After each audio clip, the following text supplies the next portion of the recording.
Well, hello, everybody. Welcome into the Slate. It is the Tuesday sports edition here for our DraftKings program across YouTube, Twitch, Twitter, wherever you're finding us. We greatly appreciate it. Adam Kaufman, Chirag Hira, Matt Meiselman, the usual crew, talking all things NBA down to the Final Four, and soon enough, it might be three. You got Game 4 of the Western Conference Finals tonight. You have Dallas is just, it's trying the Mavericks to force this series to a Game 5. I don't think it's going to happen. Golden State obviously has his team on the ropes and looking forward to a whole lot of rest before the NBA Finals. Meanwhile, it's now a best of three over in the East between Boston and Miami. Game 5 is tomorrow down in South Beach. We'll get to all of it, but boys, how we doing? Doing well. Can't complain. Happy to be here. Ready to talk some hoops, but also I'm kind of excited for the season to come to a close. Like, okay, you're just tired of talking basketball? No, the reason why is these dudes need rest. We've dealt with so many injuries and situations since basically the calendar switched back all the way to what it is for the 82 games.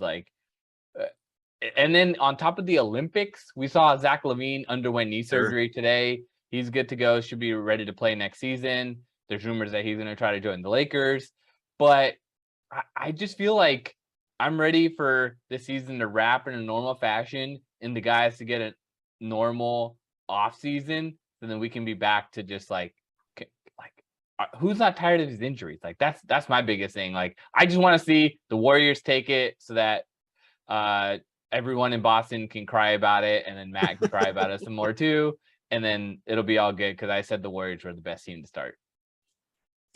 Sort of to that point, Matt, there is a confluence of things that go into this. It's not as simple as just the schedule makers having fun. It's building availability around other sports, NHL playoffs, concerts, whatever, depending on the city. And then obviously, trying to line up the rounds and all that. But it is, people tweeted me this yesterday. It is sort of weird or funny or whatever the word, it stinks, because it does contribute to these injuries that Chirag's talking about. The fact that the first two rounds of the playoffs, everything is so spread out. You'll have 2, sometimes 3 days between a game. And then you get to the Final Four, you get to the conference finals and obviously the NBA finals. And then it's bump. Like you're playing every other night, without exception. Your off days or travel days, all of that. It's just, it's a different experience. And yeah, I mean, these guys, after a long, grueling season plus a couple months of playoffs, it's no wonder that these things are popping up like crazy right now and that everybody's questionable every single day.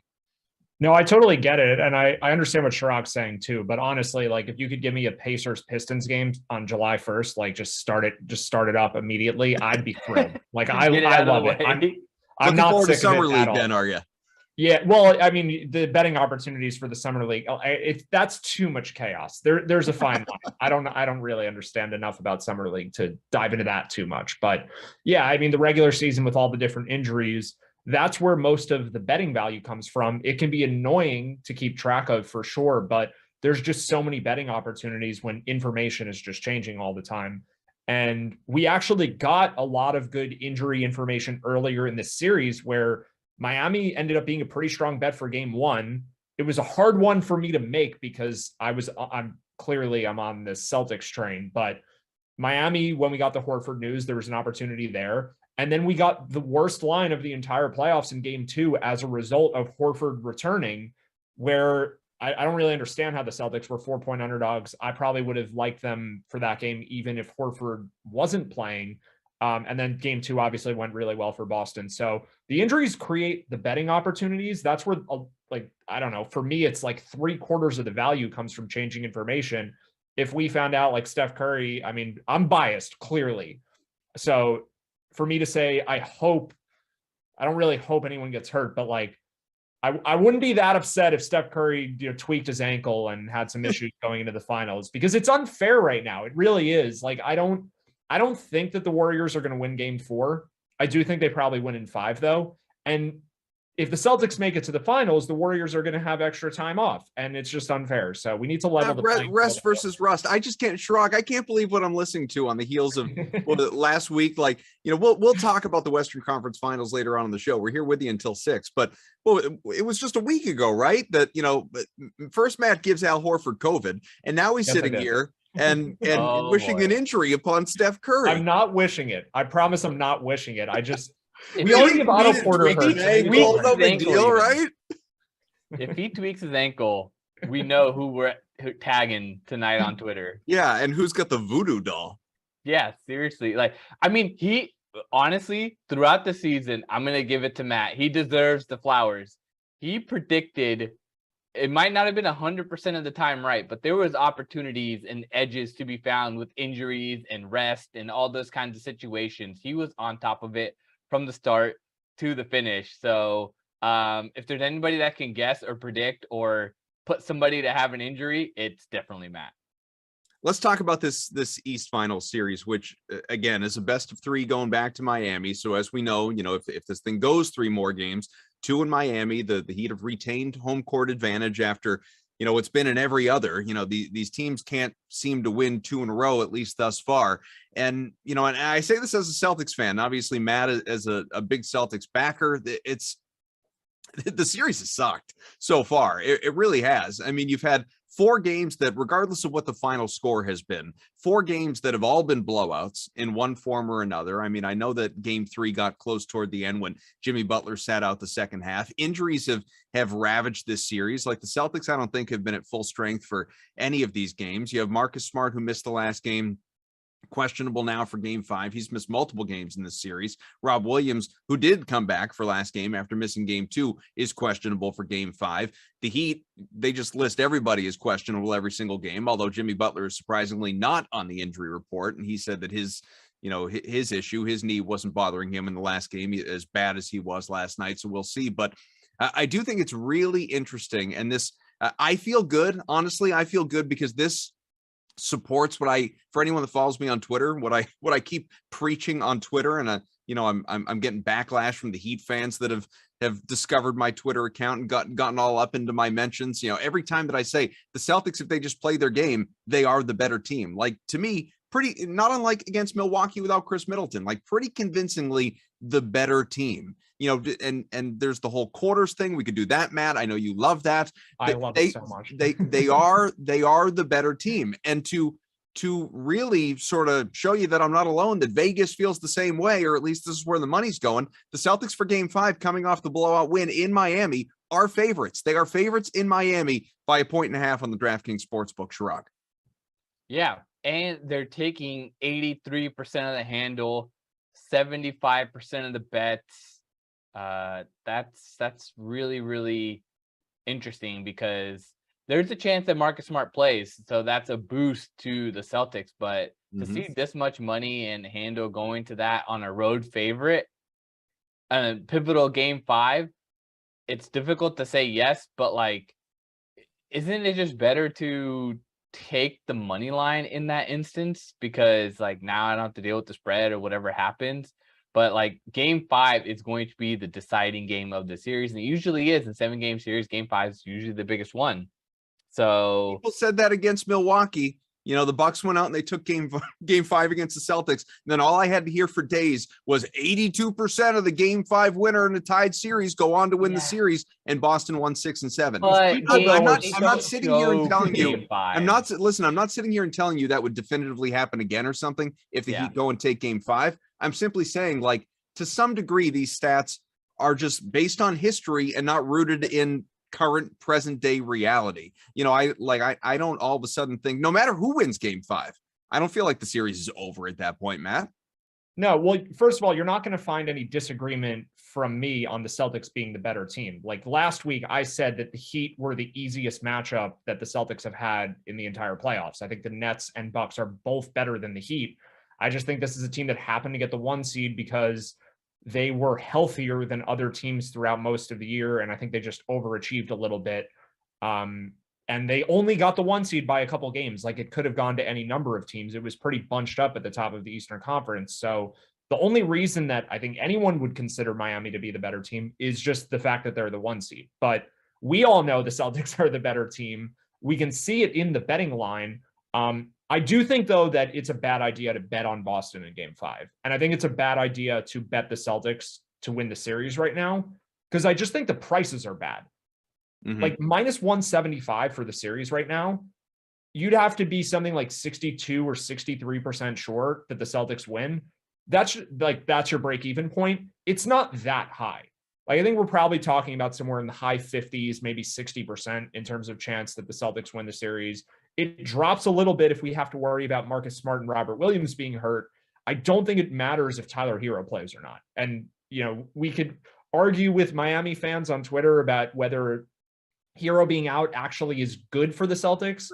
I think it's close to negligible because, yes, Hero's a different kind of player than Miami's other bench guys, but in overall impact, Gabe Vincent's decent, Max Strus is decent, Duncan Robinson's had a weird season, but Oladipo versus Hero, which is really what we're talking about, very similar players, and Oladipo doesn't play when the team's healthy. He's basically just taking Hero's spot. I think it's close to a wash. So I don't really care if Hero plays or not.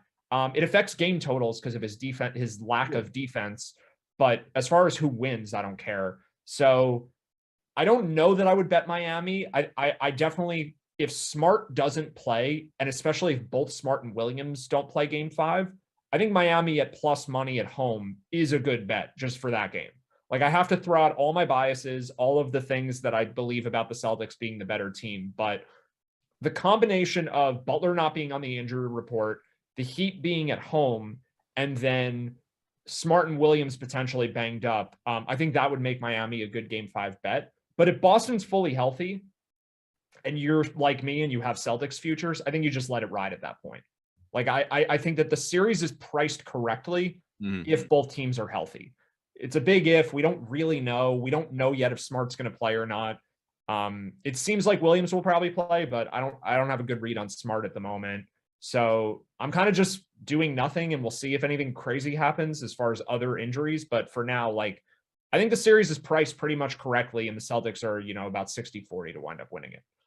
So Chirag, and I was tweeting like crazy about this stuff yesterday before the game. I don't think I've ever, if ever there was a day to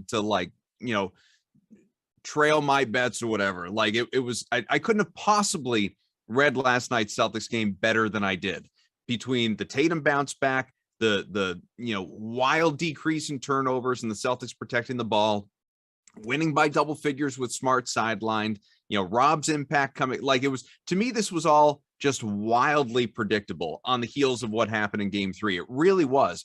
And I don't know, there's no intel here. This is just I don't know, sort of examining what my eyes tell me. I don't know how to feel about Marcus Smart. I am inclined to believe he's going to play game 5 just because, he was up on his feet for the most part during that game on the bench. He wasn't wearing a boot. He was moving around fine. He wasn't hobbled. He was a game time decision before he was ruled out, albeit, being listed as questionable. I just feel like he's tracking toward playing. Where I was really off, what I definitely took for granted, and I think we saw it in game 3, going into game 3 after the Celtics won by 25 or whatever it was in game 2, with Rob Williams playing less than 20 minutes and the team going small and leaning a lot on Grant Williams and still having all the success they did. And then Rob was ruled out for game 3. My thought, Chirag, was, this isn't that big a deal. Rob's an elite defender. They're not going to miss him that much in this game based on the way they just won game 2. And then of course he doesn't play game 3 and Bam absolutely eats. We finally get the Bam game, the bubble Bam game that we had been waiting for. And then Rob comes back in, no Smart last night, obviously, and all of a sudden Bam is nowhere to be found again, and not a single Heat starter goes for double figures in scoring. And so, I don't want to sell Rob's impact short anymore. I think that this guy almost has to play for me to feel, I don't want to say now all of a sudden I think he's more important than Marcus Smart, but what they did, if we're looking at recency bias, what they did without Smart, getting good defense from Derek White and great defense from everybody else that, is part of that normal starting unit, and Rob stifling Bam, that to me seems like a more important sort of quartet or whatever, if you will, going into game 5, if that's what it ends up being again. We just don't know, obviously, how hobbled Rob really was. Yeah, exactly. And you mentioned feeling like confident about how things would transpire and how things will play out. There's something that we talked about last week too, which was the Heat were favored to win game one, and the Celtics were about minus 180 to take the series. We talked about potentially taking Heat game one futures and Celtics to win the series for what was it, plus 240 or something like that. And then 220, 230, something like that. Yeah.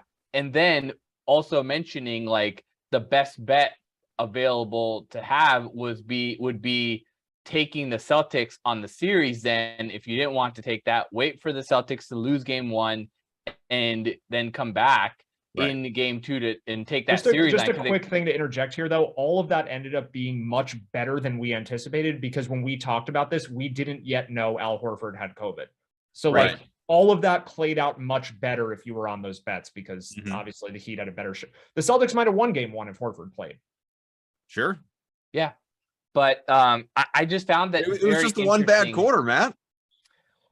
Yeah, what I'm saying is that we'll get to that. We'll get to it. Let's say you mentioned predictability a little bit, and I wanted to kind of circle back on that and say, like, look, like this series has gone somewhat predictably. Sure, you could say the Celtics have won the quarters here and there, and there's been a spurt where the Heat have won, but like the Heat had to respond in game three. They really had to respond to game three, and they did.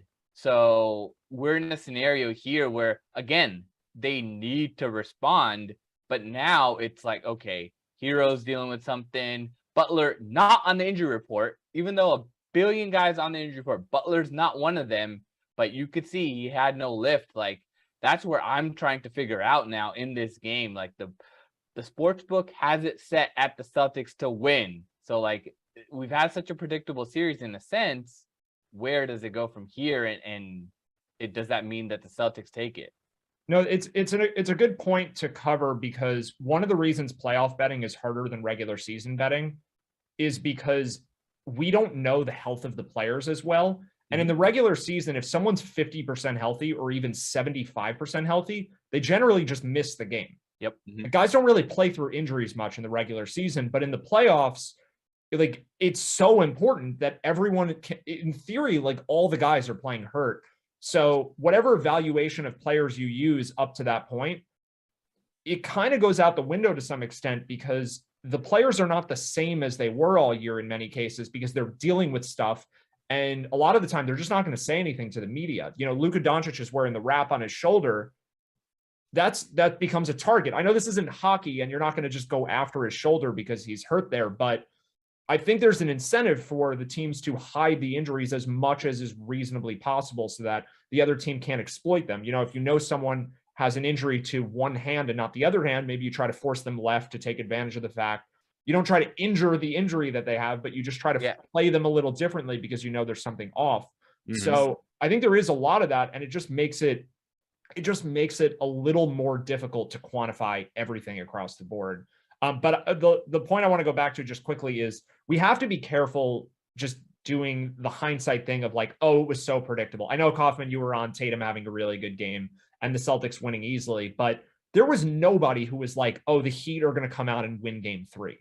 And like, we can't just group that in and say, yeah, it's predictable that the Heat got one in Boston. I certainly did not think the Heat were going to win a game in Boston. I thought they had a shot to keep them close, but the fact that Miami blew out the Celtics and then the Celtics blew out the Heat back to back in Boston was a very unusual thing that, good luck if you want to go try and find someone like anywhere that had those two games going the way that they did. So no, I think, not to cut you off. I think game four was wildly predictable, but the series overall, I don't think it's been predictable at all.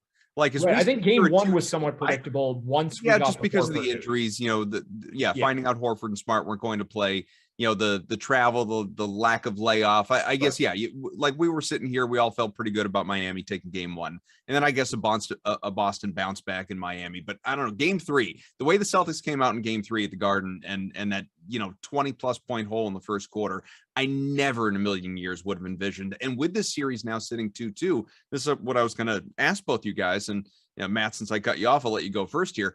I don't know where this goes. I really don't. Like, I still feel like Boston's the better team. I still feel like the Celtics, even without my bias, are going to show they're the better team. And I do think they are somewhat maybe the healthier team, although it's close.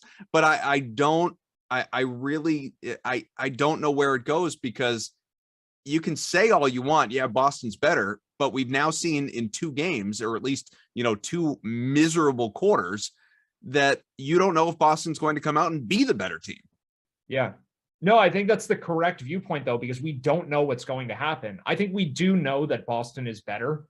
Like, there's enough evidence over the course of the season, specifically the second half of the season, and then the way the Celtics have played in the playoffs, and then also the respect the odds makers are giving them.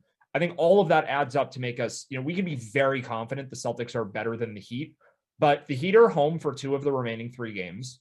And the best team doesn't always win. Like, weird stuff happens in sports. That, we're talking about bounces of a ball, and these are human beings who don't play the same every game. So even though I think the Celtics deserve to be significant favorites in the series right now, it wouldn't shock me at all if the Heat come out and win. And that also means that we don't know that any game is going to be close. Like, we've had throughout the whole playoffs, many games where it's like, yeah, the one thing we feel good about is the game will be close. And then it's just, someone's up 30, like the Suns Mavericks game in game 7, just such weird outcomes that no one was looking for. And if you find someone who posted a screenshot of a bet where they had some alternate line, like, people will just do that just in case, and then they can brag about it. Like, that doesn't mean they really thought that was going to happen. And that's why those bets tend to be like $5 and $10 and not real amounts of money, or really big amounts of money. Sure. The payouts can be big, but you know what I mean? Like, they're smaller bets because they're just kind of hunches. So Celtics plus 10.5, because I broke my rule and I just had to do it. You're taking you're talking about a live bet from last game, or are you talking about I took the live bet from last game. I told myself I wasn't going to do it, but I was like, oh, these blowouts. And I was like, nah, Celtics. I was on the Celtics. I was like, you know what? Plus 10.5. Let's go. You're talking Celtics minus 10.5. They were down 26 or whatever, and I played the live line plus in game 10.5. 3. Okay. Game 3. Yeah. Nick Stauskas saved you. Yeah. Yeah, that was a weird ending to that game. They only lost by 6, and the I mean, it's so difficult to predict in these things, and it's like, in most cases, like, if you go back and look at the data, like, most times teams will be able to, at least if they're down by 20, they don't just toss in the towel. They'll like come back and fight. We saw in the Memphis series that there was multiple times where Memphis was able to come back against the Wolves. Like, most times in the playoffs, we've seen in the past where guys come back a lot. Now it just feels like if the team goes down, they're like, you know what, forget it. We're just gonna pack it in and go for the next game. So I think respect about Spo. That's what Spoelstra did in game 4. He didn't have any of his starters out there on the court in the entire 4th quarter. He said, nope, we're done. So I think there's a good chance we could see that tonight, actually, for Warriors Mavericks, where if either team is up by a significant amount, I think we could see the team who's down just pack it in. So a lot is being made of, and we can go back to the Celtics. I know I just kind of transitioned. No, it's fine. I mean, we've got 15 or so minutes left in the show. We may as well talk about the game happening tonight. So just a quick point on it. Like, I think the narrative that I'm hearing the most is the idea that the Mavs are just kind of done. Like, they're down 3-0. Then Reggie Bullock did guarantee they're going to sweep the rest of the games. It was a low-key comment. How about we just get more than 3/4 of one game? That would be nice in Dallas. I have some concerns that this game stays close too. And my reasoning, it's really, we saw what happened with the Warriors in game 5 of last round, where it was a road game that was a clinching game, but they didn't need to win it. They had game 6 going back to Golden State, and they got down early, and I mean, you could see the body language. Like, guys were just not, that was like the least engaged that Steph Curry has looked the entire playoffs. And they ended up being down, 50 points at one point. Yeah.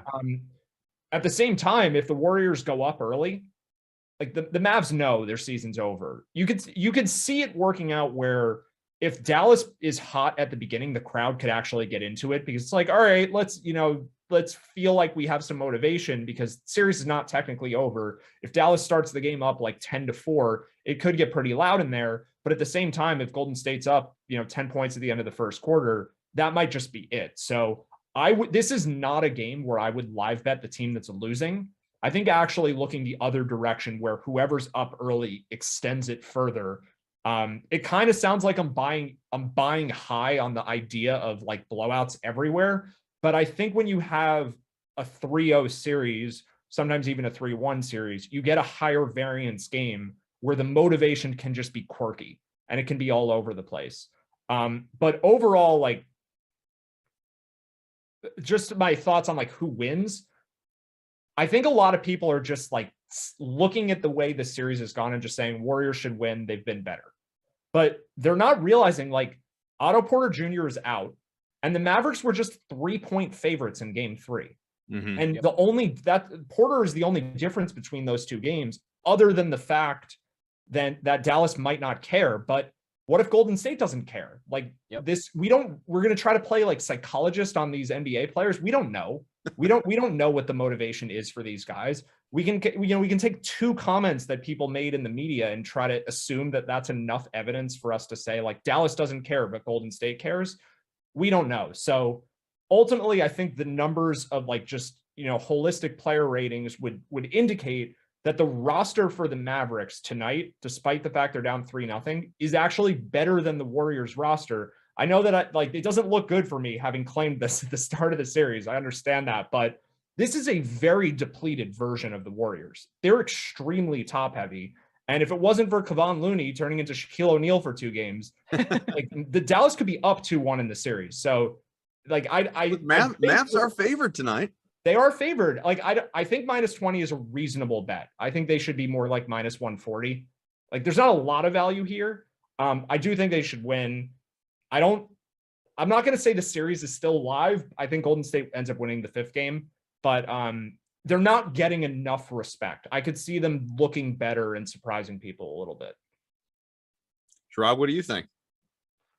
I'm on the Mavs today. It's as simple as that. I just think that even though Luka Doncic had that 40-point performance, you're not going to get Maxey and Bullock to go 0 for 15 again. And if they go 0 for 15 again, just pack it up. Like Matt said, take that other side of the Warriors. They were still in the game despite that too. Like it wasn't they were that bad and it was still somewhat close for most of them. Yeah. And I think that there's going to be somewhat of a correction there. And you could see it just like, as you mentioned, like we don't know what their motivation factor is. Like, they might want to play another game at home. But at the same time, like, I just think that we've had these great games from the Mavs without Luka, where they were able to take down the Jazz, able to win games without Luka Doncic. That team is strong and has depth. They're not just going to lay down tonight. And if they lose, it's going to be a really close ending, like Steph beating the buzzer or something like that, or like towards the end of the game, crunch time type of play. But Chirag may be a little more confident than I am. Like if Dallas gets down early, I think they pack it in. I am worried about that. So we're both on the Mavs, but if the Mavericks are losing by double digits at any point, don't get suckered into live betting them to come back. That's kind of the caution that I'm giving there. Yeah.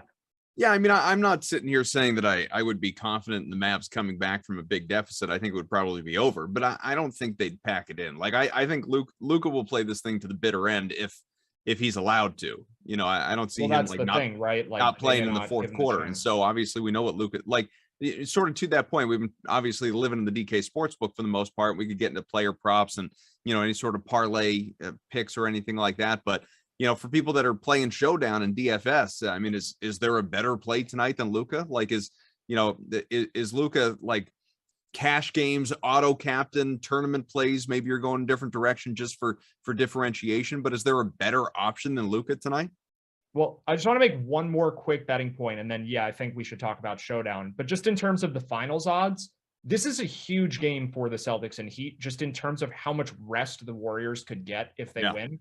Like we're talking about 2 additional days. It could be the difference between 3 or 5 days or just like 1 or 2 extra days that Golden State has. Mm-hmm. So is that good or bad? Rest or rust? Oh, I don't think it's close, actually. I think there are studies that have been done on this. They're more specific to football because of the bye weeks. It's just more of a common thing that teams have big rest advantages. But rest is way better than rust, especially if you're going to have a home series where you get to be at your home facility and you can still practice. It's not like these guys have to sit on the couch. Right. So I think rust is way overblown. Like we saw it with Miami in game 1. The Celtics looked good early and then they just got tired. The Heat were the fresher team. I think that's mostly what happened. It happened with Dallas and Golden State in game 1 of their series too. Like rust matters. It's a tiny factor. I think rest is a huge factor. So I'd much rather be the rested team, especially with a veteran team like the Warriors. So this is a big deal. Like if Dallas can steal this game, I think the Celtics and the Heat should both be happy about that. But if you want, we can go over to Showdown because like obviously Luka is he's the guy. And the conversation should not be whether you play him at all. It's probably whether you captain him. Right. Yep. But my sense is he'll still be the most popular captain, despite the fact that you have to pay $21,600 for him, which is an obscene price, but it's not that obscene when you consider how cheap the role players are in this game. So we don't have Otto Porter Jr. We obviously still don't have Iguodala and Peyton, which means like Moses Moody is the minimum. Juan Toscano-Anderson is the minimum. Those two guys just make it really easy to fit whatever you want. And then on the Mavs side, Davis Bertans is still pretty cheap. Reggie Bullock and Maxi Kleber are reasonably cheap. Like it's not hard. It's not like you're squeezed out of players if you play Luka at captain. So I don't really have a good answer as far as should you or shouldn't you do it. My take really is just that a lot of people are going to play Luka at captain. So just kind of know that going in that you're going to have to differentiate elsewhere if you start with him at the top of your lineup. Yeah, I mean, really, it just becomes more of a question, and you don't have to do this, Sherrod, but it becomes more of a question of, do you balance out your roster after Luka, presuming you're captaining him, meaning you're probably fading Curry, or do you want Curry and obviously have more of a stars and scrubs build? I mean, honestly, can you pull down the thing for Luka right now? Pull it down to where? Just minimize, show the salaries. I feel like you have an opportunity here with potentially Draymond Green or Looney to be in the captain spot to actually like give you that chance to open up with Doncic and Curry. If you put Draymond in the captain, that's significantly much more. You literally are adding a spot for the reason why I potentially play him is because of that triple double upside. He gives you the steals, the blocks on top of it. And if you get the triple double tonight, like that has an opportunity to Luka Doncic could also drop a 40-point triple double, but to give yourself a little bit of a difference, like that's where I would look at if you're trying to also get in your high floor of having Curry and Luka, because I don't feel like you should be fading the two studs in this series considering how well they've been playing. So maybe figure out a different captain and go from there, because I think the high upside captain becomes Green because of his versatility. I'm there on the Draymond call too. I just want to quickly mention Looney, who I think a lot of people are going to play him. Mm-hmm. The recency bias is so high. Like he's been incredible, but I think he's the best fade of this slate because he could get game scripted out. Like I think most people are expecting the Warriors to win. They expect Looney to do what he's been doing he's averaging like 30 something fantasy points a game since the clincher of last round. And with no Otto Porter there, in theory, he plays more. And in practice, he also plays more. But the thing is, and we haven't really seen this yet in the series, is that if Dallas gets the lead, the Warriors are going to go small. And it didn't actually happen in game 2 because Draymond was in foul trouble. So the one game where Dallas did have the lead, Looney had to play because of the Draymond foul issues. So if we get a game where the Mavericks are up and Draymond is on the court, you probably get Draymond playing center for most of the second half. And in that scenario, you're going to want to look at like Jordan Poole, Andrew Wiggins. Maybe Steph as a captain or just Draymond at captain. Like I think all the Warriors make sense there, but I would build a lineup where Dallas leads, especially because I could see Looney being aggressively popular. Just people who are box score watching are going to see the way he's played. And this is going to sound crazy. It'll sound crazy to anyone who's been playing DFS all year.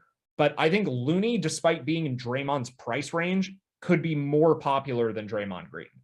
Which if you would have said that at any other point in the season, like Looney was a min-priced fantasy player for most of the year. And Draymond was a guy potential costing 6,000-7,000 player of the year.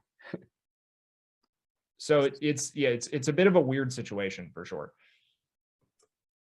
So you'd be more inclined than Matt to, or Shirag, either of you. I mean, if you're both believers that if you're convincing yourself anyway, regardless of which way this thing actually goes, that Dallas is going to go out and win this game, or at least be competitive all the way throughout, you're more inclined to build a lineup that's, skewed a little bit toward the Mavericks, a showdown build as opposed to Golden State. Toss in Green right now into captain, and then Luka and Curry, and see what you have left.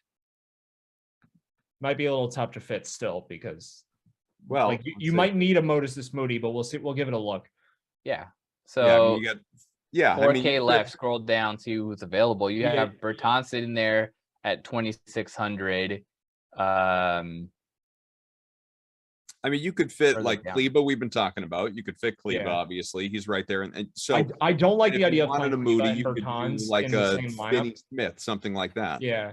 The Kleba Bertans, like those guys negatively correlate very strongly. Yeah. I think only one of them is probably going to play well. They don't spend a ton of time on the court together. I think the Mavs are probably going to end up playing small. Like I could see both teams going small just because that's happened a lot of this series, a lot of the playoffs.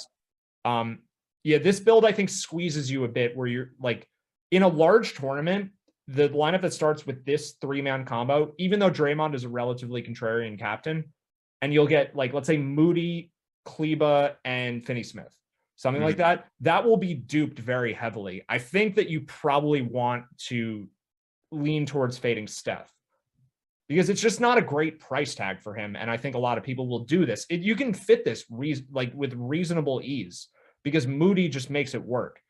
And It's weird. Moses Moody has like 10 fantasy points the whole series, but just given his expected role, I think a lot of people still will play him. Yep. And that's what he's sitting at. 1K. Yeah. Like you're probably not going to find a better option as $1,000. Toss him in there. Not. If you toss him in there with Kleber, like what does that leave you? It leaves you like a Dorian Finney-Smith or a Reggie Bullock. And I would expect to see no less than 50 of this lineup in the biggest tournament on DraftKings. Yeah. So but you have an option here of all the different Mavs here. I mean, in a small field contest, I think this makes a lot of sense. In a large field contest, this is a duped lineup. Yeah. There's no way you have no shot to get first alone if the first 5 players in your lineup are this. Whether you pick Dinwiddie, Finney-Smith, Bullock, maybe if your 6th guy is Frank Ntilikina instead of all the choices we just mentioned, okay, now you're unique. But I don't think it's the best route. I think Draymond at captain, then Luka, and then fade Steph, and then just kind of go the mid-range so you don't have to play Moses Moody. That would be my preferred strategy for the slate. Makes sense. We've only got a minute or two left here, just kind of circling back to the DraftKings Sportsbook guys. And well, we don't even need to worry about the odds necessarily, but I guess for giggles, what is let me see. I just wanted to find where our championship futures are right now. There we go. So the Warriors minus 155, Celtics plus 230, and then obviously these other two teams. Mavericks, the longest of long shots right now, plus 6,000. But does it in a minute or two here, because we do have to go. But Chirag, does it surprise you at all? Just I know how good they were during the regular season, so it's not like there's some sort of awakening happening right now in late May. But the fact that the Warriors are here yet again, you had that 5-year run of just excellence, dominance, repeated championships. Durant leaves. You had the years of Klay Thompson being unavailable, and now you've sort of got this perfect storm again to where it's like, all right, well, Steph and company, they're right back again. Like no matter who comes out of the East, Warriors are going to be favored, I would imagine. So it's just I don't know. It's incredibly impressive. This the dynasty for Golden State under Steve Kerr that doesn't seem to end.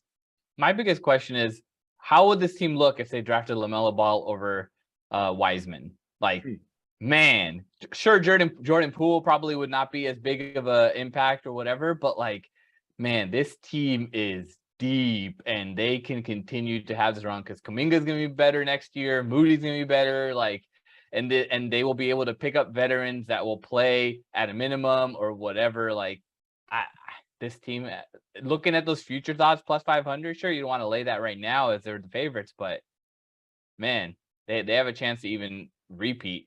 It could even be that good. What do you think, Matt? So, well, one, I think they're way overpriced right now for this year. But I do have to acknowledge they did a great job this offseason. I think we actually talked about it on opening night because the Warriors were playing the Lakers, and we were talking about it because of Nemanja Bjelica, who Shrag and I both like a lot. But the Warriors did a great job of signing the right veterans. They got Bjelica is not really that important for them, but Porter, Payton, and Iguodala. While the Lakers went out and got Carmelo Anthony and Wayne Ellington and whoever else the Lakers got, like they did a really good job fitting. We can do the Russ thing another time, but the Warriors deserve a lot of credit for putting the right pieces around their studs. Steph had some injury issues earlier in the year, but he's looked really good. Draymond's had a bit of a resurgence. Clay is passable. I mean, we don't have enough time for a whole Clay thing, maybe next week, but and Jordan Poole's development. So like the front office has done a great job, but still though, I think this team has gotten very lucky to be where they are this year with the Suns not being around for them to have to face in the conference finals, with the way that Ja Morant got hurt last round, not having to go up against Steven Adams at the beginning of the series. Like that series could have gone another direction if the Grizzlies were healthy. And then of course the Nuggets in the first round, no Michael Porter Jr. or Jamal Murray. I'm not sure that the Warriors are able to win that series if Denver had all their guys. I know Denver didn't have them the whole year, so that's a big if, but they had a pretty easy road to the finals. And the Celtics hopefully will give them a much tougher test than these other teams have. But for next year, like, I think it's kind of ridiculous that they're the favorite. I think they're live, like they'll be among the best teams, but there's probably 7 or 8 teams on this list that I'd rather have going into next year. Certainly Phoenix, like I'm sure if Chris Paul's not on the team and Russell Westbrook is, if any of those sorts of rumors manifest, then I'll just ignore everything I said about the Suns. But I don't think the Warriors are the best team for next year. I don't think they're the best team this year. I think the Celtics are still better, and hopefully we actually get to see that come to fruition in the finals. Hope so. All right, 6:00 Eastern. That's a show. The Slate here, the Tuesday edition. There are no Madden Sims tonight, but of course they will be back for you coming up at noon Eastern tomorrow. Tomorrow's Wednesday, so don't miss out. Hump Day, you'll have Madden Sims coming your way. 3 of us are going to go. I'm going to go to my son's soccer practice, Chirag to the virtual doctor's waiting room, and Matt's going to put more money on the Celtics to win a championship. All right, thanks to Eamon, to Daniel, to everybody. We'll see you later. Bye, boys. Peace.